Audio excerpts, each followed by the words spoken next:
Hey y'all, welcome back to another episode of the review. We're super excited today. It's your boy Claude. And your boy Easy Money.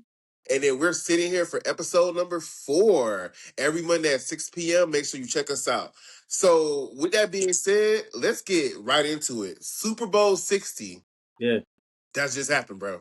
exactly. Definitely just Like, happened. Yeah. it was a whole thing. Like, I think I was shocked at the game because I know in the previous episode when we spoke about Super Bowl 60, I was saying that if it was a close game, that the Patriots going to win, but if it was a blowout, the Seahawks was going to win.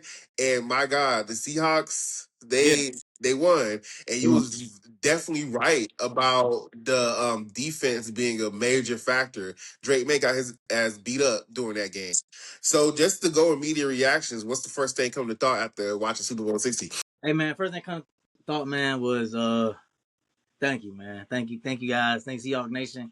You guys are welcome. I gave y'all the blueprint. I told you guys if we win on defense, special teams, we're gonna win on offense. And that's what we did. Defense came to play with two major turnovers, man.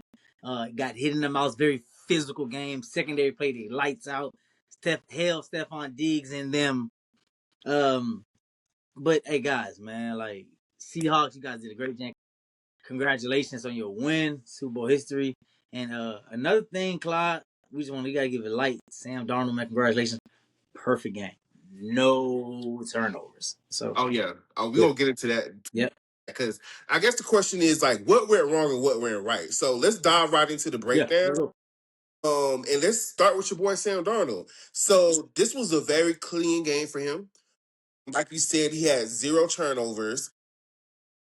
And he officially rewritten his narrative. I don't think any NFL winning Super Bowl quarterback had 0 turnovers during the playoffs at all. So this is the first time we've been doing this, and this is a great redemption arc for him. So with that being said, what do you think Sam Darnold did right during the game? And could he have done anything better?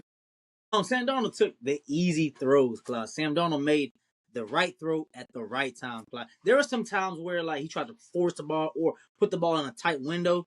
Um, and then as you saw, especially in the first half, he was fitting the ball in some window. You were like, intercept.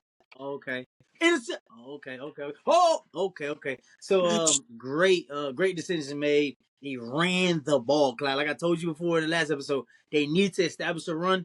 They established the run, and then as you see, the running back got the MVP of the game. So they established the run. They won turnovers and they won in special teams. And shout out to their punter who pinned him 3 times in the red zone. So they played a great job on field position.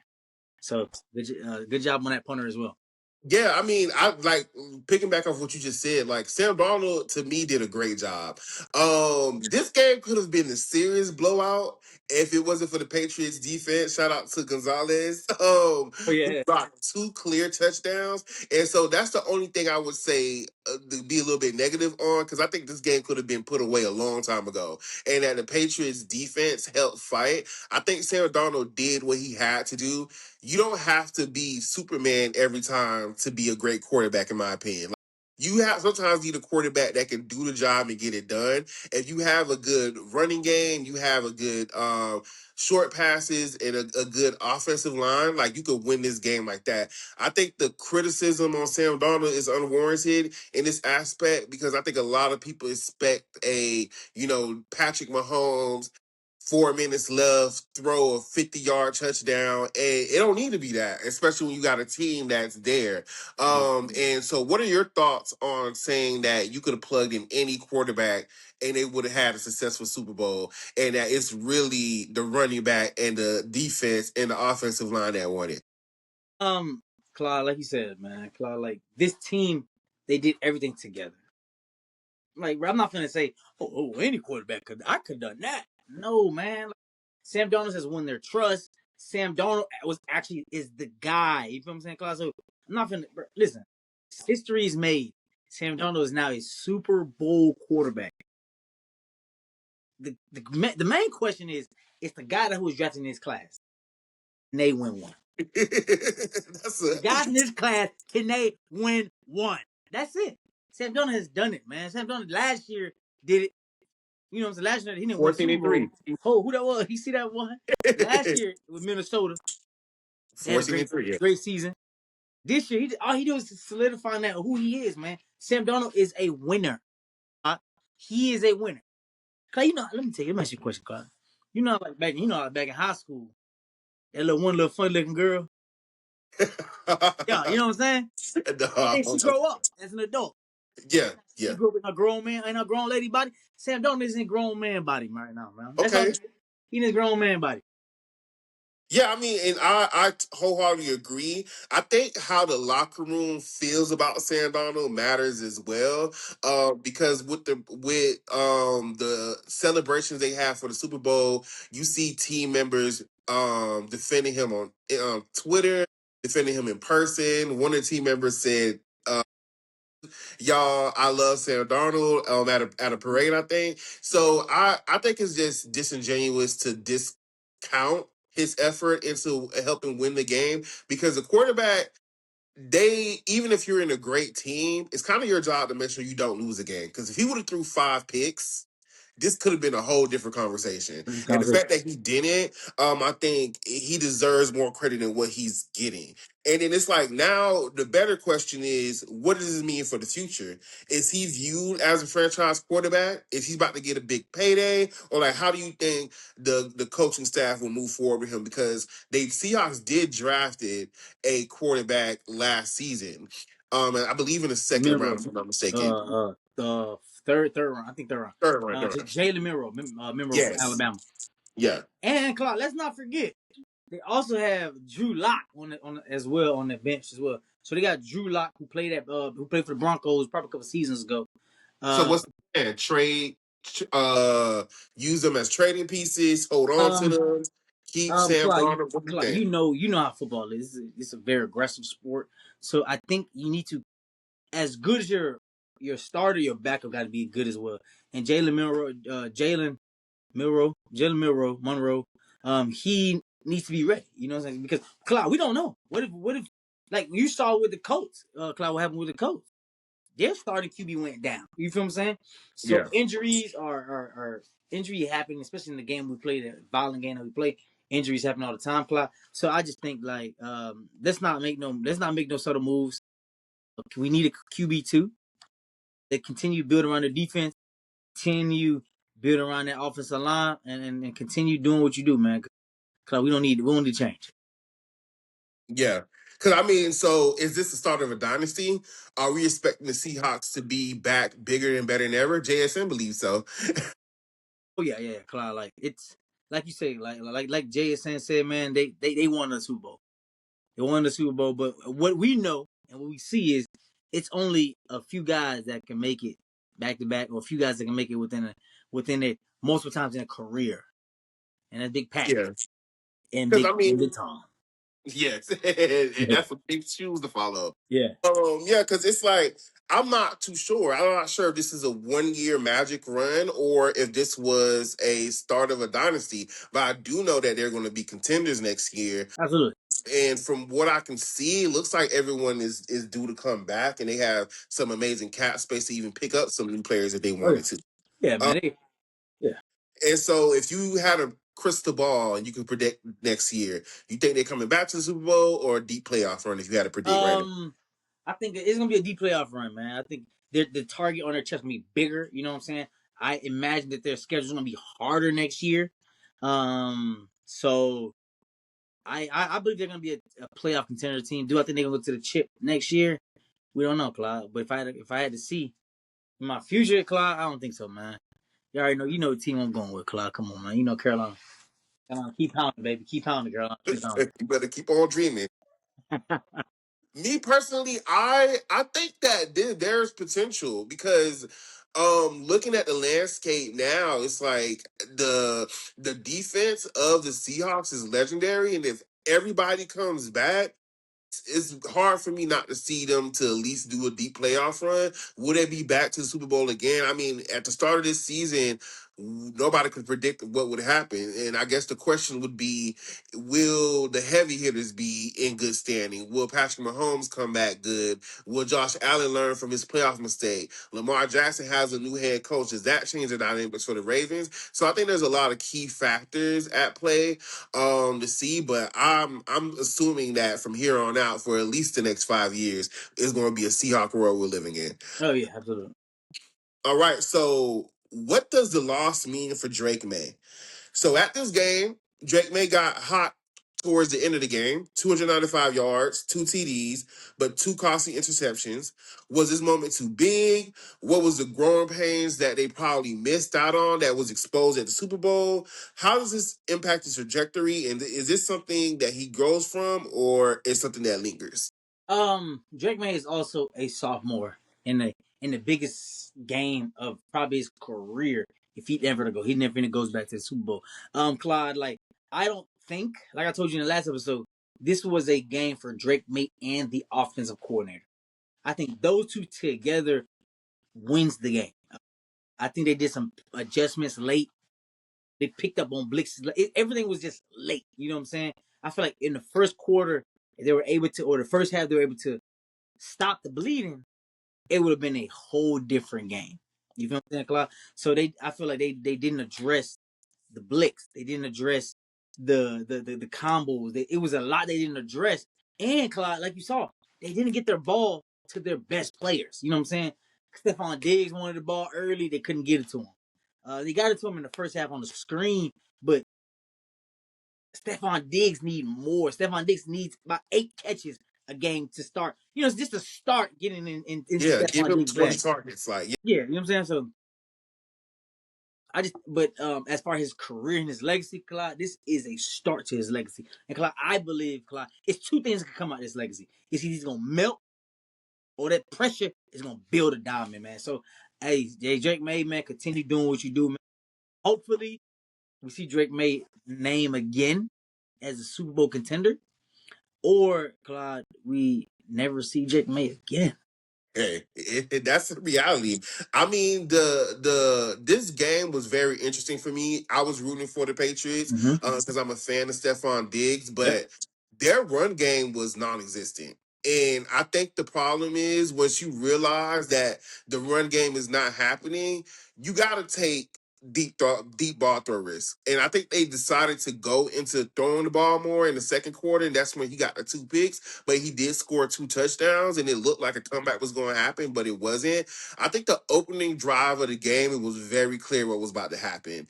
And Drake May got beat up the entire game. There's a Absolutely. cover for Sports Illustrated where 3 guys looked like they was about to break Drake May's back end. And it's just unfortunate. Pause. It's just unfortunate that that was the outcome of the situation. But like the run game for the Patriots need to be done better. And like you said, throwing the ball to the stars. Like at the end of the day, I'm okay with risking turnovers if you are being prolific, because if the run game is taken away from you, that's the only option that you have. And it's like these short yard passes are not going to work. You need a 30-yard pass to Stephon Diggs or to a wide receiver, or what's going on. But it was not good. And then the left tackle, Will Campbell. Let's talk about him. So I Big don't like Will. I don't like the commentary that's coming for him because he's a rookie, but at the same time, he might need to be a guard instead of a left tackle. He's getting stronger. He is young, but we have to call a spade a spade. If he was doing his job, Drake May would have more time to be more prolific in the game, and maybe it would have been a different outcome. However, I don't know how they would have overcome that defense, but it's just play after play. Will Campbell got ran over like he was a child. You're getting manhandled in the Super Bowl, and it's like he had commentary saying that he was going to die for Drake May to defend him. And he died all right. And it was one play in particular, I want to say in the first or second quarter, where they literally like it looked like they picked Will Campbell off the ground and dropped them onto Drake May. And at that point, I was just confused. And my thing is like, was there signs in the season that this was happening, but because they were winning, it was ignored? Or like, Mm. how do you move forward with that? You asking me? Yes. You know, And you were the coach, what was your thought process? Will was a first round draft pick. You know that, right? Yes. He drafted in the first round. He Yes. graduated from LSU. Yeah. Clark, first and foremost, that play. Let me defend. Hold on. Let me defend my boy right now. That Defend. play that you saw when he Yeah. fell. First of all, it was a flag. It was a Okay. flag. The play was continued, so he was already discombobulated because the flag was thrown on him, and the dude pushed him down like he was got manhandled. Two, he is a rookie playing amongst men. Everybody men, but it hit different when you 25 playing against a 30-year-old. That grown man strength hit different when you 25 and you playing against a 30. So, and then let's not talk about everybody's professionals. Yes. Claude, I'm just saying this. He was flustered out there, man. It was too much coming at the same time. Pause. It was so much going on, Claude. Like he got to worry about like somebody pressing that gap, somebody coming that gap. Then he got to worry about the secondary coming through. They did a great job confusing Will as far as physicality, as far as him as a player. He is right now, Claude. He is one a top 10.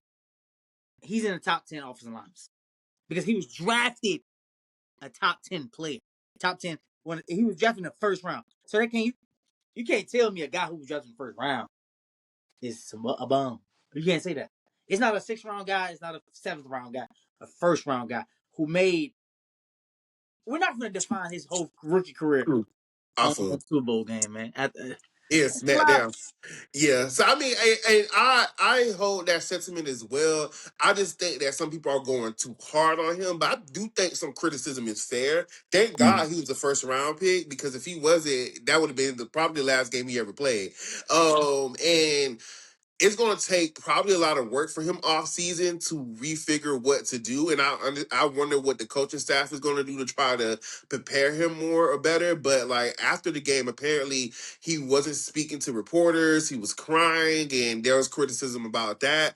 But I mean, I don't think if I were to play in one of the biggest games of my life, my rookie year, and I perform in that way, I'll be wanting to speak with a reporter as well. So, it's a couple of factors in this game that did it for me. And my thing is like with the turnovers, do you think the outcome of this game would have been different if Drake didn't throw two turnovers, didn't have two turnovers in the game?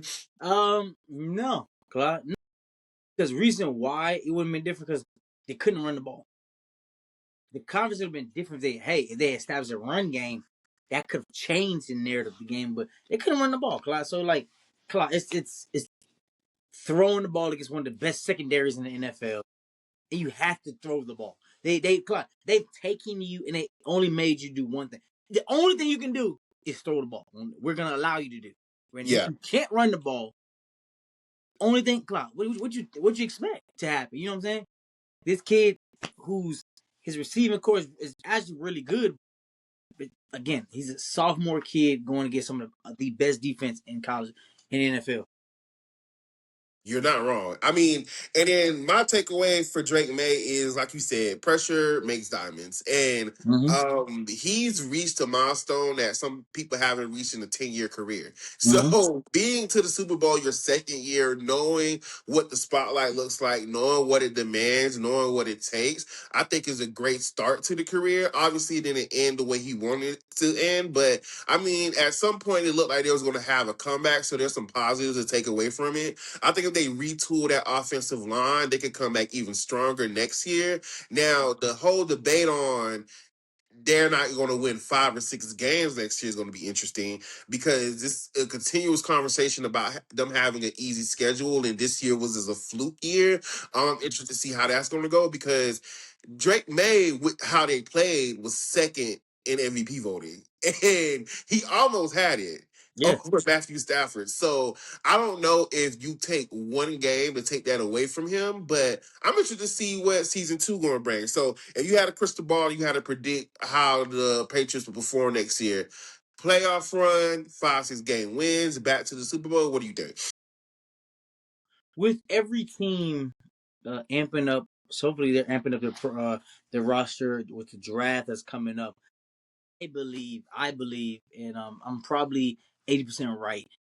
The Pacers will fall middle tier of the pack. I don't think the Pacers are going to come out and have the same success that they had last year, but I believe that the Pacers are going to fall middle pack, probably a 8-8 team, a 500 team, or a little bit over 500. I believe they're going to be a wild card team, or yeah, probably a wild card team to look out for. Not because they're bad, Yeah. because of the strength, like you said, the strength of schedule was different. Knowing that they went Super Bowl last year, we already know they're gonna test them this year.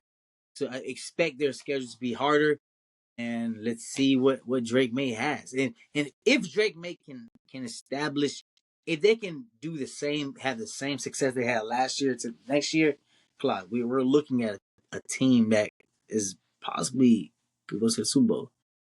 And Claude, they probably we don't know as far as legal stuff goes. We don't know what's going on.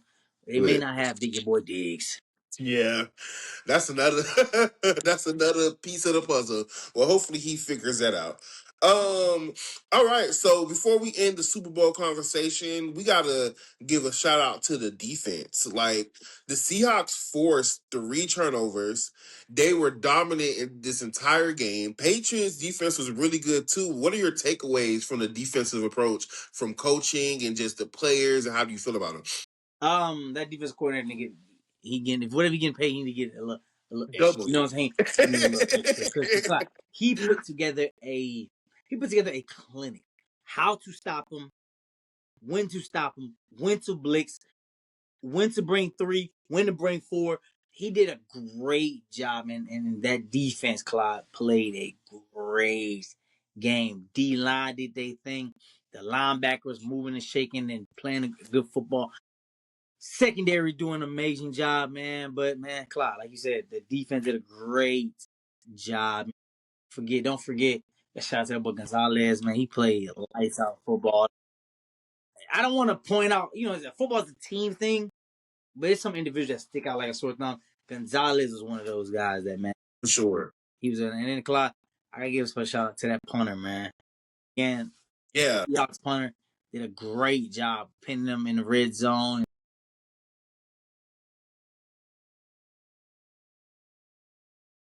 Agreed. And then I think the biggest thing is that the NFL is definitely a copycat league. And seeing how prolific the defense was for the Seahawks, what implications do you think that have for the draft? Like, are we going 1 through 10, first round pick Mendoza, and then the next 8 is going to be defensive players or offensive line? Claude, like you said, Claude, like, in order to win successfully in the NFL, you need to run the ball. Yeah. And you need to stop the run. Yeah. We saw Philadelphia do it last year. In the formula, you saw the formula with the big guys on the big guys, the front 7. And then guess what? This year, the Seahawks do the same thing, dominate in the O-line, D-line. So, Claude, guess what, man? Parents, if you watching, you need some D-lines. You need to breathe. You need to put whatever you got to do. Go. Hey, listen, what the man said? Listen, if you're a single lady, see these big black dudes out here. They, Hey. they 6'5", they 6'9", they big. Hey, go get you a D-line, fellas. If you find a woman that's 6'5", hey, go make some D-linemen because they getting paid. Go ahead, Clyde. Yeah, so I mean, the reality of it is what you're saying is true. I think that the defensive line is going to be offensive defensive players are going to be interesting to see. I really believe that this is going to affect the draft and people's strategies because the defense in the Seahawks carried this team the whole season. And I think a lot of people are going to be interested in making that happen, especially having quarterbacks maybe do less because the whole Superman strategy don't work when you have a defense that can really hold your quarterback accountable.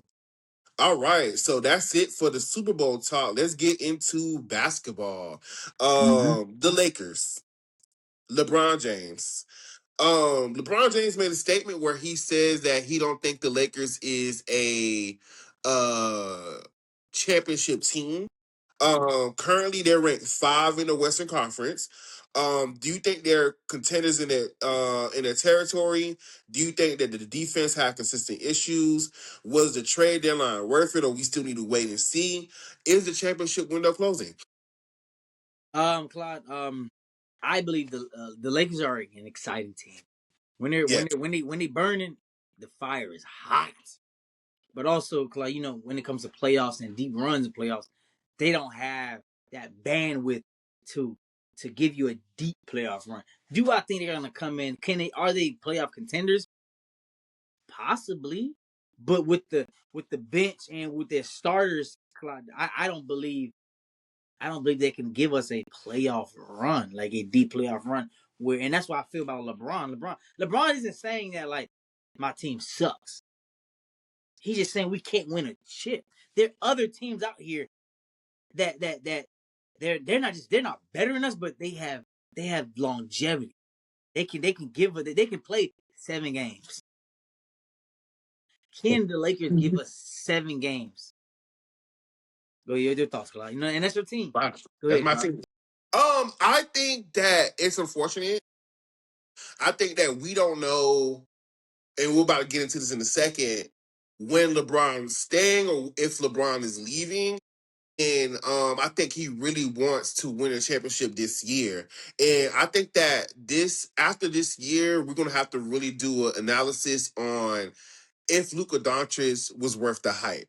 Obviously, the Lakers basically paid nothing for him, but like you would assume having Luca and LeBron on the same team that they'll be number one in the conference year two, or that you would see the potential of winning a championship. And I don't know if Dallas was wrong for trading him. I think he's a star, but he just defensively is too much going on.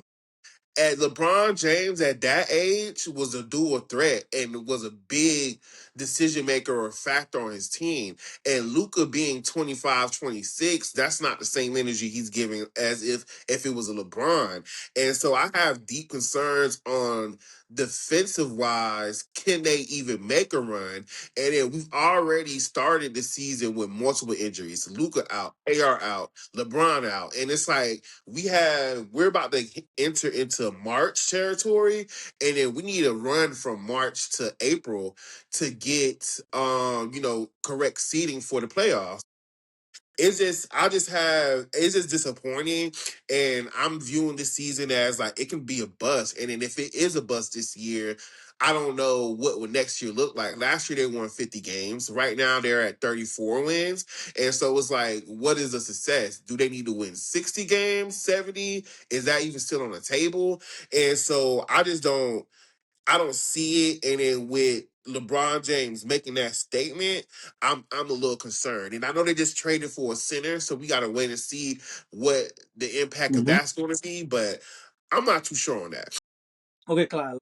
Let's not totally give up on I Lakers might do that. because Yeah, Clyde, like in the Western Conference standings, they rank fifth, and yeah, they're ranked behind guys like teams like OKC, the yeah, Spurs, the Nuggets, the Rockets, the Lakers. You feel what I'm saying? So like they're like Clyde. Let's not forget OKC and the boys. Like what I'm saying. Let's not forget the alien at San Antonio. You know what I'm saying? yeah. Clyde. So Let's not forget the Rockets with KD. You feel what I'm saying? So like they're doing and then too, Clyde.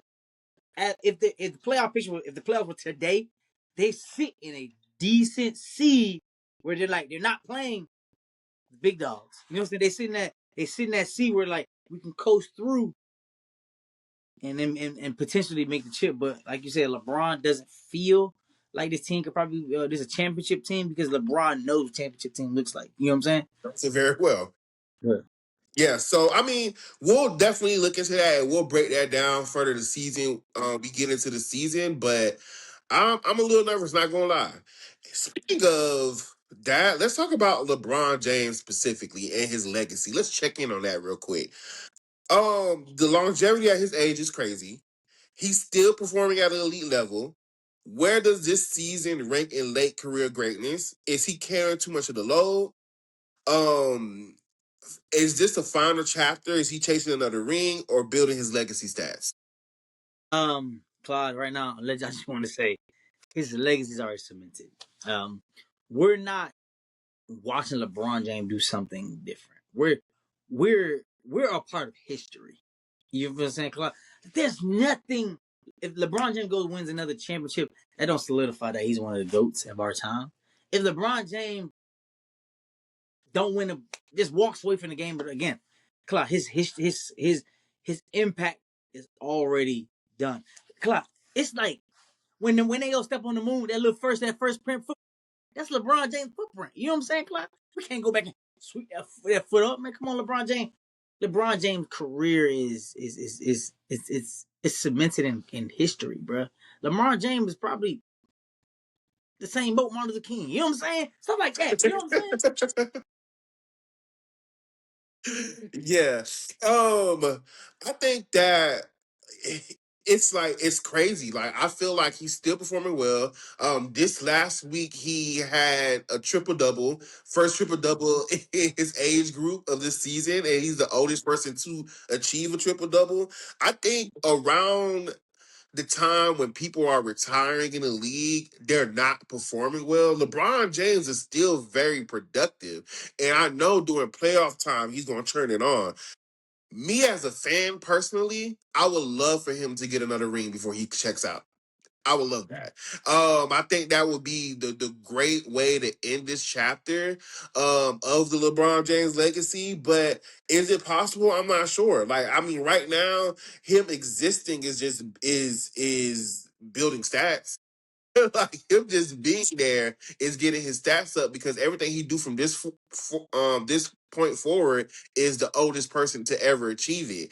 And I think his legacy, like you said, is cemented. I think if they go and lose first round of the playoffs, if they don't make the playoffs, it'll be sad, but no one's going to be looking down on LeBron James. Now, I Absolutely. do think this is going to be a referendum on Luka Doncic if he can't get it done with LeBron and in the next 5 years, especially after LeBron retires, and he still doesn't get into ring position. So I'm on the lookout. I'm watching. He made a statement saying that he doesn't know if this is going to be his last year or not. So I think that's going to be interesting. And I don't know, like, how do you think LeBron James announces a retirement? How would that look like? The first thing is it will be dope to piggyback what you said. It would be dope for him to win a chip and then for him to be like, "Hey guys, this is my last hoorah." That would be great.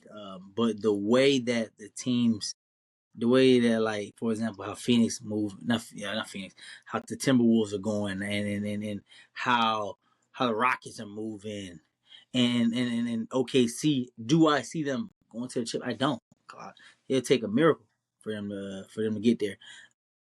But as far as his legacy, man, as far as his retirement, man, like it's gonna be crazy. And I honestly believe that LeBron James needs one more season to give him a proper farewell tour. You know what I'm saying? Like, cause Clark, we've been to a Lakers game where LeBron James was out, Sit it. Yeah. so we didn't fully get to see LeBron in action. So LeBron James need to give us, at least us, give us a farewell tour so like Yes. we can we can go off the right way, man. What's your thoughts? I completely agree. I think that if after this season he doesn't get what he wants to, he owes it to the fans, which he really don't owe us anything, to announce that he's going to retire and he do a full year and play as much games as possible and do a tour of like goodbye. And if he could win this year and get a championship ring, go ahead and bow out. That's why we need to make sure we need to go to another game. Yeah, In case you, absolutely, absolutely. Yeah, but go ahead and bow out and do that. I don't think um a lot of players when they retire, they don't get that farewell tour. They don't get that shit to end it off. But I think he still got it in him. Like honestly, if LeBron James want to play another 2 years, I think it's definitely possible. So it's just seeing, where he's at, and he say he still feels good while he's playing. So that's a good thing to go into. But all right, well, on to our next topic. We but got some Cloud, hot. Cloud, talking about Yep. before we forget this topic, Yes. because I can't forget about it. It was All Star Weekend. Yes. All Star Game Yes. Weekend, and let's talk about. They came. It was a different format this year, Claude. So they had a Okay. different format. They held the All Star Game in Inglewood, California. It was February 15th, Claude. How they did it was different, Claude. They had Team USA stars, Yup. Team Stripe. So Team USA stars were the younger guys. Yeah, younger guys in the league. Team Stripes with the OGs. Then they had Team World, were basically international players. So basically, how they did it was each team played four 12-minute quarters, and the top two teams were advancing. And again, it was the young guys with the OGs that advanced. Great game, and I just want to reiterate those guys that made the All Star game. They had a 3-point shot, 3-point contest. They had a slam dunk, and congratulations those who won the accolades. Dame Time, yeah, with a great 3-point 3 won that contest. So Okay. it was good, man. And your boy Ant won MVP in the All Star game, basketball game. Let's So go. congratulations to Ant and things like that. So I had to want to hover that before we forget Moving on. Yeah. or move on past that. But go ahead, Claude. Your next topic. Yeah. Yeah, All-Star game, and I like that format that they did this year as well too. And I think the players were playing harder than what they Yeah. usually do because All-Star, I think it lost some of its cachet. Especially when you don't got people like LeBron playing, but the new kids like Ant Wemby, I think they bringing it back alive. So that was exciting to watch too. All right, so just to move forward, just to go back into the NFL real quick. Yeah. Um, Are we entering a new quarterback era? Are the young QBs having bigger moments? Are we shifting from veteran dominance? Who's the next face of the league? The next face of the league, Claude. If you That had to pick. if I had to pick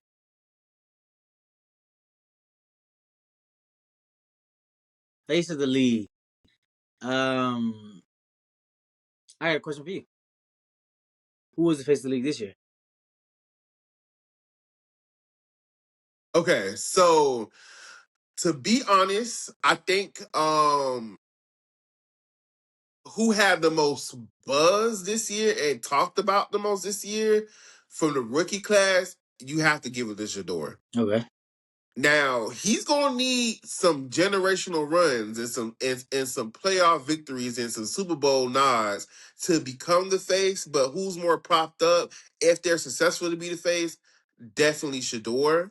Um, if I want to say who's the young guy that was the face of the league, Drake May was talked about a lot. And I think they showed a lot about his life, about how he's married to the same girl he's been with since he was 14. She Mm-hmm. baked cookies. He's an all American, super nice guy.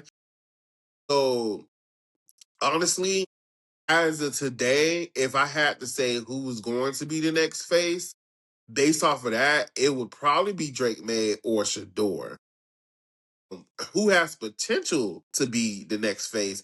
That's an interesting question as well too, because you got some people like Sam Darnold might be in the category. He just won a Super Bowl. You got Love in the Green Bay Packers. He's a cool guy who people like, but it's just difficult because I feel like when you say face of the league, it's someone that has some PR training, has some clout outside of football that everyone talks about and discuss. Mm-hmm. And so that alone, I would say Shador. But when it comes to accolades, right now the young guy who's leading that will have to be Drake May, right? That was tough. So you went quarterback. Yeah. I'm gonna go. I'm gonna hit you with something different. You hear me? Hit you something different. I do agree. Dor did get a lot of, in his class. He got a lot of buzz, and your boy Drake May. But I'm gonna hit you. I'm gonna hit you something different. I'm gonna go left turn on you, Clyde. Like guys, like I believe, face of the world. I'm just throw some names out and argue if you want to. Patrick Mahomes coming back off ACL. That's gonna be a new. Like that's it. I think that's gonna bring a fire out of him. Okay. Lamar Jackson coming off of just a new culture. Lamar Jackson. Woo! And So your boy, refresh. Clyde, your boy out in Buffalo. I know you like him. Josh Allen. Man, Josh Allen, from the performance of the playoffs and how everybody viewed him, it's like, I think that's gonna again create another fire. Another guy that I can't sleep on. I'm not gonna forget CJ Stroud. Like, Clyde, like for that poor performance in the playoffs, bro, I think that's gonna just transform. We're gonna see a different type of CJ that we've never seen before. And guys like, and then one guy I feel like we did, and a couple guys are like, I'm gonna say this.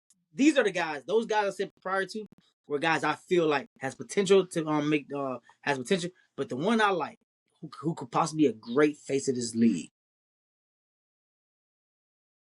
Justin Jefferson, the kid out of Minnesota, the wide receiver, man, Justin Jefferson, and with because when he as a rookie, we saw what he did. He's very Okay. talented, very electrifying kid, has a smile. He got it all. He got the package of the. He got the NFL look, Clyde. He got the NFL look. Bow, bow, bow. He got it all. Endorsed by Under Armour. Like this kid has potential, Clyde, to be the face of the NFL if healthy, if on the right team, and if the ball, if he gets about 10 to 20 targets a game, he has a face to be a face of the NFL. And Okay. your last two boys, Clyde, Myles Garrett, and Michael Parsons. Mm. Those two guys, especially Myles Garrett with his defensive movement that he did. Those two guys, Favorite tackle. Micah and your boy, I think those two guys can possibly be also a face of the NFL as well. Okay. Well, I mean, that's interesting. I mean, some people get a little pushback when you say face of the league, but there is people who transcends a average player and that gets that notoriety. So I'm very interested how this year goes. So basically, what I'm getting from you is that you think some of these quarterbacks who enter in veteran status are going to have a new fresh start. They're getting a tune-up, Clyde, and they gonna come back Clyde, swinging. And yeah, if you think and a about like part of me, I CJ don't know. Stroud, like guys like CJ Stroud, Clyde, like his performance, you're like, bro, like, he done got a haircut, Clyde. Oh, okay. CJ He Stroud gets looks like locked a up. different person. He's on a different. He's been saying he's been training different, been eating different. He's trying to be different, like that. Boom, you got like Lamar Jackson. Everybody's like, like people trying to question Lamar Jackson, like, is he really good? You know what I'm saying? So like, just that by itself, and then Patrick Mahomes coming off he got a new leg, dog. You know what I'm saying? So like Okay. those kind of narrative, I feel like those are gonna be the new stories. There it is. That's pushing the league. Okay. Yeah. Well, I'm definitely interested in seeing. Speaking of that, then, um, a topic that I like to touch on is the pressure on young stars Mm-hmm. from the NFL to the NBA. Is the scrutiny worth it? Is that make sense? Like, it feels like people aren't letting people develop. Like, is it fair how hard they go on Drake May? Is it fair how hard they go on Ja? Is social media amplifying every mistake a player makes? How do you feel about that? Claude, it's the name of the business. It's a part of the business. These guys are professionals, and this is what they signed up for. Social media does a great job of amplifying everything. Claude, it's the same way as like there is in NIL stuff. If you don't like it, you go, you move, you push. So like this whole narrative, like development, bro. No, if we pick you up in the first round, you're expected to play. If we draft you first round, second round, we expect you to come in and to make a difference. Like Fernando, he's a first round guy. We're gonna see him. Guess what? We're gonna see him game 1, week 1. He's gonna be playing. And then guys that like Ashton Genty, he came in first back, taken in the first round. He's expected to perform at a high level. Yeah. So like I feel like we don't give. Like my problem is we don't give these rookies the grace because they just without they like Cam Ward, like Tennessee expected a championship out of that kid. You know what I'm saying? So it all depends on yeah. It's the game we play now. Like there is no development no more. It's about can you be good? You can't next guy. They were. Yeah. Like you saw in Minnesota, like they had Sam Darnold. What they do? Can you perform next? So go ahead, Clark. What you think? Yeah, I mean, I think that's unfortunate to be honest. Like, I think that it's a lot of pressure on these players, but like you said, that's just the day and age we live in. Like, if you a first round pick, people expect you to perform, but like we have to acknowledge that giving players time to develop and having good coaches matters too. Absolutely. You see, like the difference between Chicago Bears last year compared to this year, and the only thing that changed was the coaching staff and them being able to develop Caleb and using his strength and talent that made him a first round pick anyway. So Absolutely. I just think that these players need to check their mental health. That hey, if they don't have therapy, they need to go get it immediately because we just live in an era where excuses are not tolerated like they used to be. I think that if Eli Manning and those type of players was in this time, they probably wouldn't have the record or be great like they are because it would have been no patience for them losing for 10 years and then finally getting together, or whatever the case may be. I think that it's what it is, but people need to grow and cancel out the noise, and I think that's hard to do in this day and age because everybody has their eyes glued to their phones and seeing what's going on.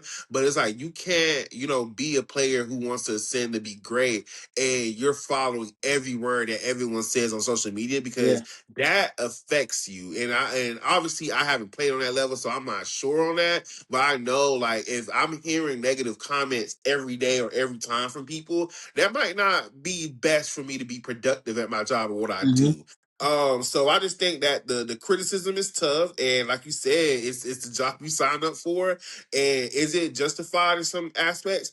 Maybe it is, but I think people do go too hard. All right. So with that being said, do you have one bold prediction for the NFL next year, for next season? One bold prediction I have. You already know the prediction. Carolina keep pounding. You know what I'm saying? Okay. Carolina keep pounding. That's my bold prediction. Carolina and running to make a deep playoff run. We saw the success they did last year. They were knocked off by your boys the Rams and with Puka Nakua and with the MVP. So I believe Carolina's gonna keep building up that momentum. So Carolina, let's go. And also, Cloud, another big bold prediction I got: the Big Apple, the Giants. I believe Oh, that the Giants will have success. I'm not gonna say they're playoff worthy, but I think they're gonna be successful. I hopefully they're a 500 team, 8-8. they definitely got a Hopefully. buzz. Another bold prediction, Clyde. My last bold prediction is apparently your boy going back to corner, playing corner, full time cornerback. Travis Hunter will be a full time corner instead of how they use him a lot more in offense. But now he's going to be a lot more defensive presence. So that's gonna can would we see a defensive? What I mean by bold, club, I'm talking about this gonna be bold. And Travis Hunter win defensive player of the year as a corner. I don't know, Clyde, but I would love to see that in that board. What about you, Clyde? All right, so you got some good picks. With me, my first bold prediction, and I'm gonna stand on it. Bust down my AP. Perfect timing. I fully expect Shador Sanders will be named the starter for the Cleveland Browns officially. And I do believe that they're at least going to make it to the playoffs. That's my prediction. I think they can win 9 games, make it to the playoffs, and then it's up to Jesus from there. But I do believe that they're going to have a playoff run. And then my next um prediction is that the Jags are going to make it to the Super Bowl. I think the Jags run was unprecedented. I think Travis Hunter being hurt was definitely a detriment to them getting to the next level. And I do believe offensively they're there, and having Travis as a corner is the perfect place for him to be. Yep. And if he comes back healthy off his ACL injury, that, like you said, defensive player of the year, but it's going to help the Prince get the help he needs on the defense so they can win the games. And I think that we're gonna be surprised, but the Jags is gonna do a deep run and then that they're going to be in the Super Bowl, and this year is finally their time. My other prediction is that the Kansas City Chiefs is done. I do not believe that when Patrick Mahomes come back from that ACL injury, that their life is going to be flipped. I think that they had a great run, and that the Eagles, when they beat them and slapped them down in that Super Bowl, was the start that season. When they got to the Super Bowl, they were barely winning games, and that was the red flag. And I think now it finally collapsed, and I think they're gonna have to be under a real rebuild on the offensive line. I think they're gonna have to rebuild, get some new wide receivers. I'm not too positive about Juju. I'm not sure about Hollywood. I'm not sure about Xavier. And I don't think that they're going to be dominant this year. I think maybe in the next 2 years they will be. I don't think this is the end of Patrick Mahomes, but after this ACL, and hopefully he comes back at the beginning of the season and not at the end. Yeah. Um, but I don't believe that they're going to be a Super Bowl contending team the next year. Mm. Yep. Um, and then my last prediction is that Green Bay is going to finally produce what they thought they were going to in this last season. I think that Michael Parsons being fully healed, Love Green learned the Bay. lessons from the last year, that they are going to do a deep playoff run, and if anything, they'll be the closest team to get to the Super Bowl from this prediction. I agree. I like that take a lot. Great takes. And that's where I'm at with it. All right, with that being said, that's it, y'all. Any final statements, closing remarks? I have nothing, Clyde. Great show. Hey, God, Yes, Clyde, we need to sir. have everybody like, follow, share this thing, man, so we can touch the world, man. Comment too to get that engagement up. Absolutely. All right, thank you guys for watching. We'll do every episode Monday at 6 p.m. So stay tuned for next week. See you guys later. Sure. Peace.